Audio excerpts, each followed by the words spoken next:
Clinton Domingos Manuel. Para fazer 28 anos no dia 22 de julho. E o que é que eu faço da vida? Pô, uma faiba de coisas. Vamos lá. Sou editor, sou jornalista, sou podcaster. Acho que também sou escritor já, porque escrevo e tenho um livro publicado.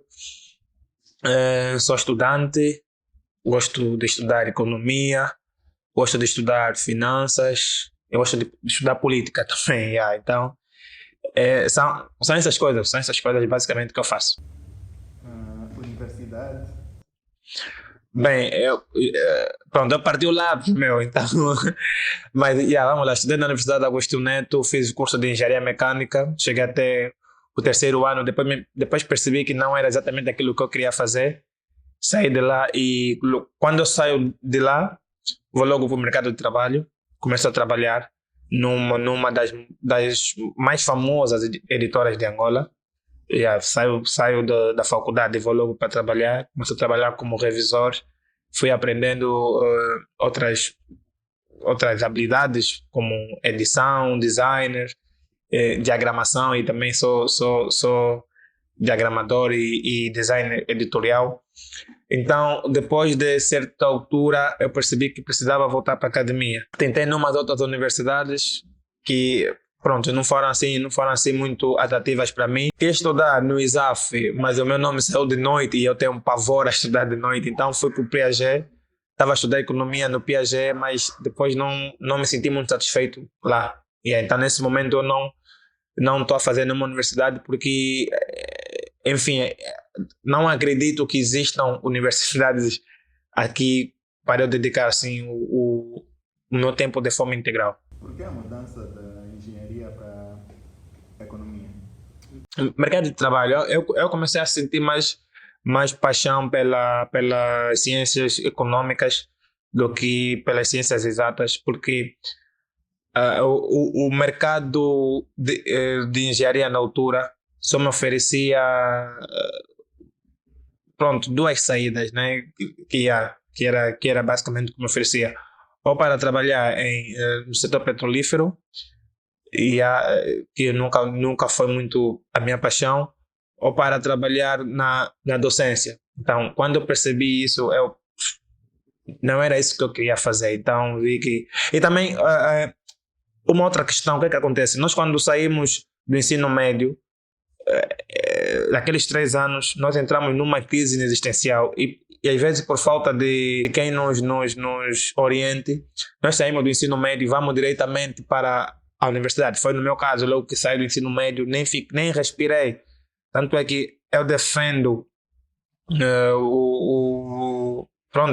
a PAP, né, para dar um profissional, defendo em dezembro e vou logo para a universidade em janeiro, que era na altura o período que começa as inscrições para o ano. E março começa as aulas, quer dizer que eu não tive nenhum tempo de preparo, eu saio logo do ensino médio, entro para a universidade. E às vezes é aquela, vou dar sequência ao que eu fiz no ensino médio. E foi exatamente o que eu fiz. Você sai do ensino médio todo feliz, não, vou para a FAO, vou dar sequência e tal. Então foi isso que eu fiz, saí do ensino médio, fui dar sequência. Só que depois eu começo a ver se é exatamente isso que eu quero, começo a fazer essas perguntas. Quando eu começo a ter acesso ao mercado de trabalho, e aí me cai a ficha de não é nada isso que eu quero fazer de fato para a minha vida. Então começo a me apaixonar por ciências econômicas e financeiras. Então decido seguir uma carreira em economia e também porque eu comecei a sentir mais prazer em estar no escritório do que propriamente meter a mão na massa, e a engenharia envolve muito a mão na massa. Quando surgiu o gosto pelos livros, pela literatura, e por que decidiu investir nesse ramo da literatura? Essa é uma pergunta interessante. Eu comecei a ler desde muito cedo, porque eu tenho uma educação religiosa, então isso envolve muita leitura. Nós basicamente, toda a nossa vida é guiada por meio da leitura. Então, sendo que a leitura sempre foi importante para nós, para mim, pela minha formação religiosa, então era como que tivemos que ler mesmo para saber onde é que estava. Então aí começa a surgir o meu gosto pela leitura. Agora, o meu gosto pela literatura como tal, parte também da leitura bíblica, mas principalmente quando leio, por exemplo, os livros escritos pelo Lucas, tanto o Evangelho que leva o seu nome como o livro de Atos, que para mim são as melhores narrativas bíblicas, e que me apaixonando por esses escritos, começo a ter interesse por também conhecer outras literaturas que não sejam necessariamente a bíblica. Interessou-me muito, né? Porque é assim, eu saio da universidade e vou para uma editora. E eu sempre acreditei que se um dia tiver que ter uma empresa, eu tenho que primeiro ser funcionário. E eu já sonhava muito com a ideia de ter uma editora, não sei o quê, porque eu víamos nos filmes, víamos nas séries, nas novelas, e a editora, mas as editoras que eles falavam aí eram mais de revista e música, né? Então eu vou para uma editora, conheço a realidade, vejo como é que é, e também porque eu já li, muito antes de ir para lá, eu já lia e já me interessava a forma como os livros eram organizados. Então eu sentia necessidade, eu sentia interesse de querer aprender também isso. E então, estando lá, eu comecei a ver, comecei a fazer a coisa. Eu via que o Dredd que estava a ficar rico não fazia nenhuma beca do que eu faço. Então, bro, eu posso fazer essa cena e fico rico eu, tá a ver? Porque eu sei fazer isso. E eu estou a tornar rico alguém que não sabe fazer isso. Mano, saiu da tua cena, vou abrir minha cena, fico rico eu. Então foi basicamente isso que me interessou para fundar uma editora. E quais são os maiores desafios que encontras em ter uma editora em Angola? Os maiores desafios é sobretudo na escoação e circulação das obras publicadas, né? Imagina, nós estamos agora com 34 milhões de habitantes e quem são as pessoas que leem? Muito poucas. Por que digo muito poucas? Ou seja, os volumes mais altos de impressão, que consideramos impressão de grande tiragem, estamos a falar de 1.000 exemplares ou 2.000 exemplares. Impressões acadêmicas para as escolas, não sei o quê, passam tipo 10.000 e tal, porque tem que rodar todo o país. Mas um livro de um autor vai lançar o seu livro, vamos lançar 1.000 exemplares, vamos imprimir 1.000 exemplares. 1.000 exemplares, estamos a dizer que são para 1.000 pessoas. Mas aí que está, nós temos 34 milhões de habitantes que não conseguem comprar 1.000 exemplares. Então, uma das grandes dificuldades é justamente isso, fazer as pessoas terem acesso aos livros, porque nós estamos a fazer nosso trabalho, que é editar as obras, mas agora as pessoas também precisam, além de serem leitores, precisam também de ser clientes, comprar as obras que nós estamos a editar. Só que não compram. Por que não compram? Porque a matéria-prima para se produzir os livros não é feita aqui em Angola, não é extraída aqui em Angola. Logo tem que se importar papel. As gráficas vêm com preços muito altos porque aquilo é tributado.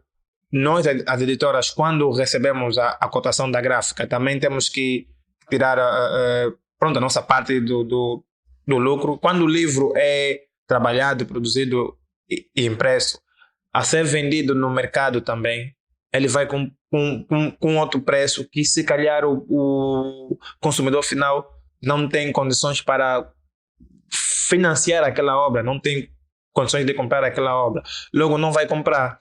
Então, se ele não compra, significa que aquela tiragem não vai esgotar. E se não esgota, é um prejuízo para a editora que investiu muito dinheiro naquela obra. Investimos, por exemplo, 4 milhões de kwanza num livro.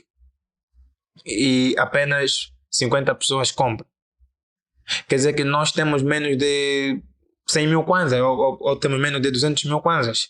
Então significa que é um investimento às cegas, porque se gasta muito dinheiro e não tem o devido reembolso. Então essa é uma das principais dificuldades que as editoras têm aqui, porque o que faz uma editora se manter é sobretudo a compra e venda de livros.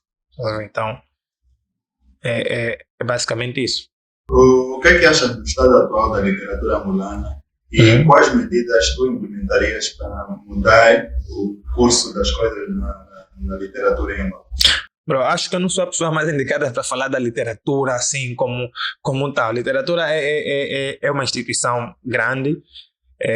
Temos, pronto, para falar da literatura, nós temos que falar da historiografia da literatura de Angola, que esse é um tema que eu não domino, é um tema abrangente. O que eu posso dizer é sobre livros. Uma coisa é falar de livro, outra coisa é falar de literatura. Literatura é uma instituição, livro é um bem, é um produto que eu vendo, você compra, você me paga um serviço que é para fazer o teu livro, e agora como esse livro foi escrito, como é que foi desenvolvido, não sei o que, essas coisas, isso é que é literatura. Mas em termos assim gerais e resposta assim rápida, a literatura em Angola não está mal, não está mal.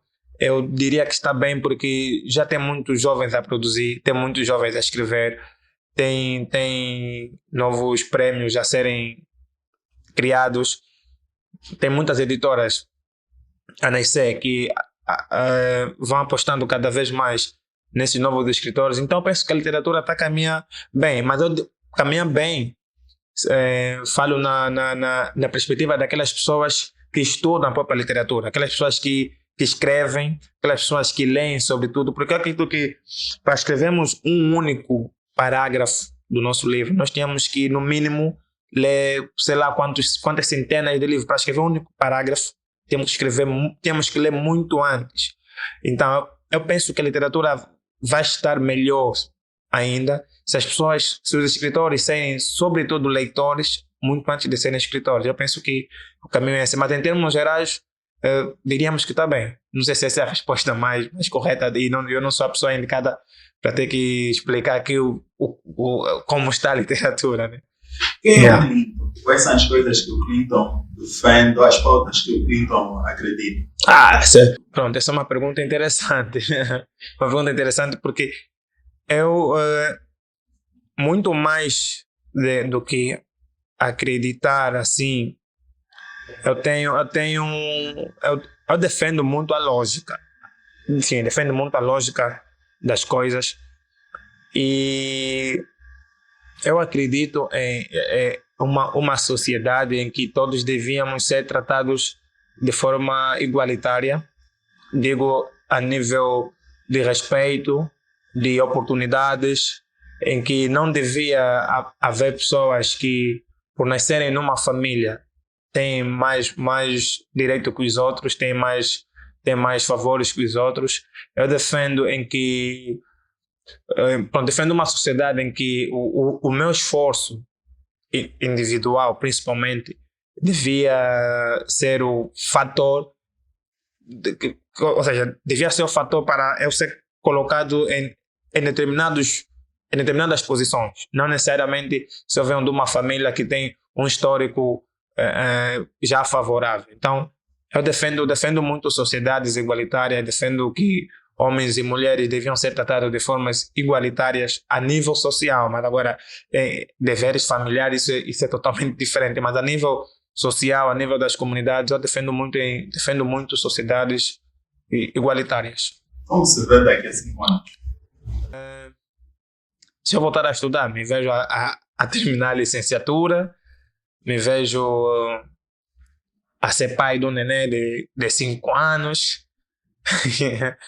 Me vejo mais o quê? Me vejo um pouco mais evoluído a nível intelectual, porque eu busco muito a minha evolução como homem, principalmente. É algo que eu prezo muito a minha evolução como homem, que envolve estudar muito, ler muito, porque eu preciso necessariamente me treinar a nível emocional. Então, daqui a 5 anos, espero me ver um pouco mais calmo, um pouco mais maduro, muito mais calmo mesmo do que sou agora, muito mais maduro, mais intelectual, se calhar um pouco também mais envolvido em causas sociais, porque essa é uma coisa que me preocupa muito, então eu começo a perceber que eu devia me envolver mais também nessas pautas. Então são coisas que eu me vejo daqui a 5 anos.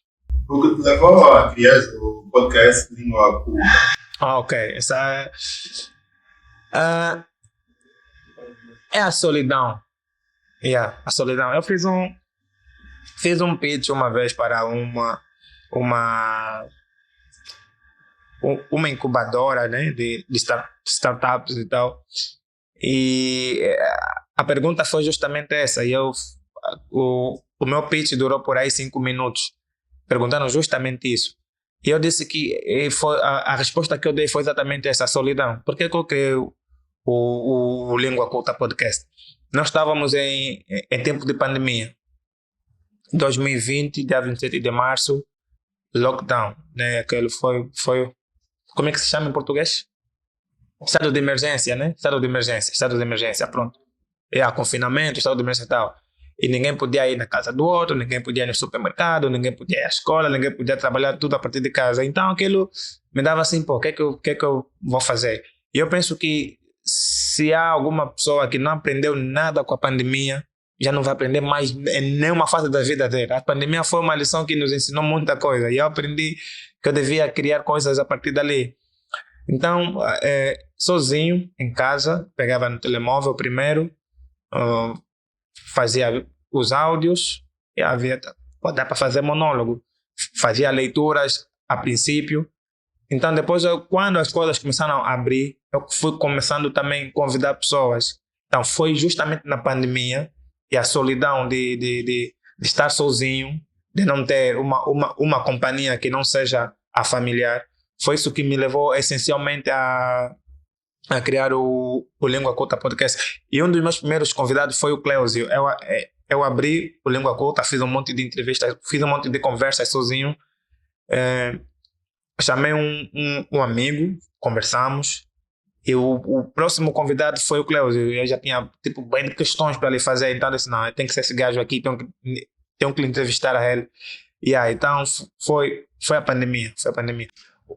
Eu acho que se ninguém aprendeu nada na pandemia, já não vai aprender em nenhum sítio. Por quê?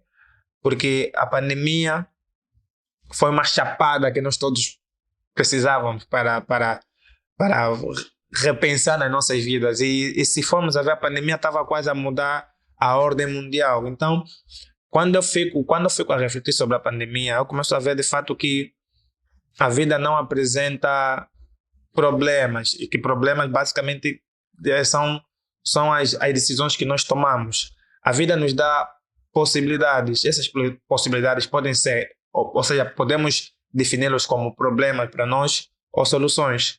Há quem com a pandemia, que foi uma possibilidade, há quem conseguiu arrecadar daí problemas e há quem conseguiu arrecadar daí soluções. Então, estamos a dizer que houve pessoas que enriqueceram durante a pandemia, isso não é de fato um problema, isso foi uma solução para a vida dele. Então, a pandemia ajudou-me a refletir nesse sentido.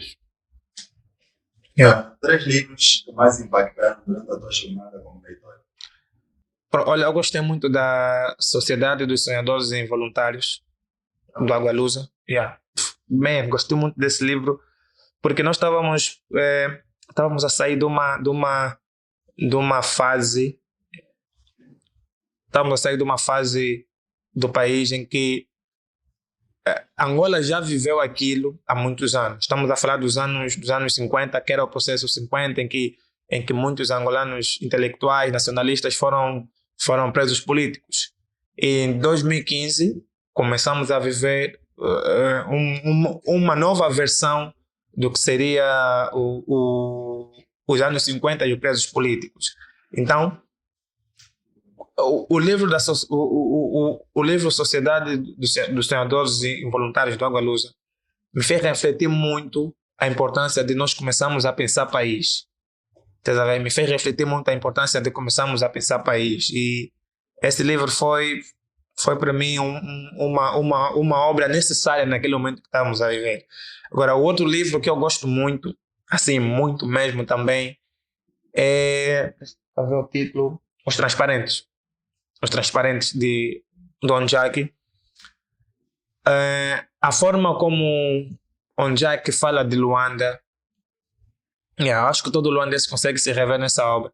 A forma como Ondieki nos pinta Luanda, com aquele surrealismo todo que ela apresenta, não tem como nós ficarmos assim indiferentes daquilo que estamos a viver. Todos os problemas todos os problemas que nós conhecemos de Luanda é trazido nessa obra. Todas as questões políticas, econômicas e sociais que Luanda sofre, toda a influência cosmopolita que Luanda sofre é trazida aqui. Então, foi a obra que eu guardo sempre, em que em qualquer parte do mundo onde eu estiver, se eu quiser, por exemplo, lembrar de Angola, é através dessa obra. Agora, um outro livro também que eu gosto muito e eu estou sempre a recomendar, é a Sociedade Sem Escola, do filósofo Ivan Illich. É das obras assim que eu mais leio, porque eu tenho minhas reservas sobre o ensino superior e esse livro fala muito sobre escolarização, educação, ensino. E foi através desse livro que eu percebi como muitos de nós confundimos ensino com educação. Então, esse livro do Ivan Illich, e eu recomendo já também aqui, ele desconstrói todo o nosso conceito que nós temos sobre a escola, todo o conceito que nós temos sobre a escolarização. Então, foi um livro que basicamente me abriu a mente. Mas é um livro um pouco perigoso. Eu acho que eu nunca vou permitir o meu filho ler esse livro. É um pouco perigoso porque se você lê muito cedo, você começa a pensar que a escola não presta. Atenção, a escola presta.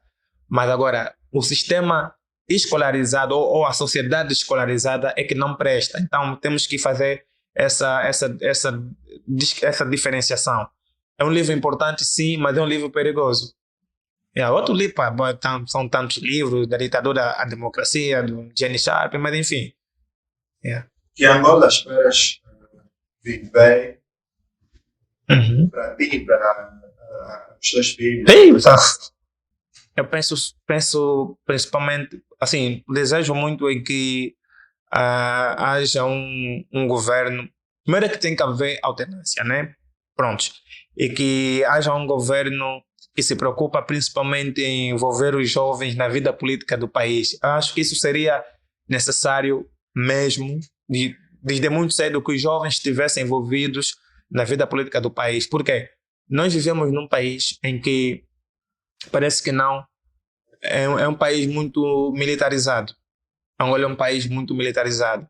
E qualquer sociedade assim militarizada, eu penso que é o caos daquela sociedade. Então, se envolvéssemos mais o jovem na vida política do país, haveria mais auscultação, haveria mais oportunidades para os próprios jovens. Então, eu sonho com essa Angola. É uma Angola que eu realmente desejo muito. Uma Angola em que os jovens também possam intervir diretamente nas decisões do país, porque nós somos uma sociedade muito jovem. Então, não podem ser só os nossos antigos combatentes que têm que definir como é que devemos guiar o país. Então, eu penso numa Angola assim. Agora, quando me fazem a pergunta assim, de uma Angola para os meus filhos, eu não sei, não consigo imaginar a possibilidade de ter filhos em Angola. Não consigo imaginar isso. Então, mas se for dessas formas assim, em que os jovens possam ter mais participação na vida política do país, porque isso envolveria o quê? Envolveria os jovens sugerirem melhorias. Essas sugestões podiam, de fato, refletir, talvez, né, porque teria jovem também na tomada de decisões, porque o jovem pensa como jovem. Então, isso haveria de refletir na vida das pessoas, haveria de refletir em melhorias, em mais qualidade e em mais oportunidades. Se não haver isso, eu penso que ainda assim vamos continuar nesse dilema que nós vivemos atualmente. Se hoje fosse o teu último dia de vida, quais seriam as tuas últimas palavras? Seria de gratidão, bro. Eu acho que eu ligaria para o meu velho. Ligaria para o meu velho. Mas essa pergunta é interessante. Nunca ninguém fez essa pergunta. Mas acho que eu ligaria para o meu velho, ligaria para a minha velha. Diria boa de cenas. Outra vez meu velho me ligou a falar de saudades e tal. Acho que, porra, mano, essa pergunta. Mas se fosse meu último dia, eu ligaria para os meus velhos. Lhe falava, boa de mamos. Mas, porra. Não, seria gratidão, de agradecer por tudo, velho, velha, muito obrigado e tal. E eu, como crente, eu acredito bem em ressurreição. Eu diria que vemo-nos mais tarde. Yeah, essa seria a frase final.